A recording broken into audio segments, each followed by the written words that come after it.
ഇന്നലെ തോറ്റില്ലേ? സന്തോഷം കൊണ്ട് എന്താ പറയാ നിക്കാൻ വയ്ക്കുന്നില്ലേക്ക്. എന്തൊക്കെയാ നിങ്ങൾ അഹങ്കാരം? ഞാൻ അന്ന് പറയുന്നത് ബ്രസീലേ കണ്ടോ കുട്ടി ചായ ഉണ്ടാക്കി, സന്തോഷം കൊണ്ട് ഉണ്ടാക്കിയതാ കുട്ടി. ചട്ടിയില് ചായ ഉണ്ടാക്കി. ബ്രസീല് തോറ്റി, പോർച്ചുഗൽ തോറ്റി. അപ്പൊ നിങ്ങൾക്കൊരു അഹങ്കാരം വന്ന്. അന്ന് ഞാൻ പറഞ്ഞു ഇന്നെ എത്ര ആള് കളിയാക്കിനാ ബ്രസീലിന്റെ ഫാനായിട്ട്. സന്തോഷമായി ബേബിയേട്ടാ, സന്തോഷമായി.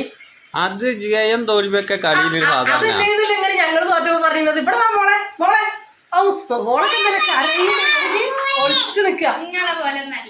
ഓളെ കൂട്ടുകാരികളെ അതല്ല ഓളെ കൂട്ടുകാരികൾ ഇന്നെ വിളിച്ച് കളിയാക്കലേന്ന്. തോറ്റില്ലേ? വിളിക്കട്ടെ, ഞാൻ ഇപ്പൊ വിളിക്കാം, എല്ലാരും വിളിക്കും ഞാന്. അത് നോക്കണ്ട. ഓടിങ്ങനെ ഇട്ടിട്ട് അല്ല ഫസ്റ്റ് മറ്റേ ഇവരുടെ ഗോളെടുത്തില്ലേ അതിന് പിന്നെ അയ്യോ അയ്യ നോക്കണ്ട, ഒക്കെ ശരിയാവും. എന്ത് ശരിയാണ്?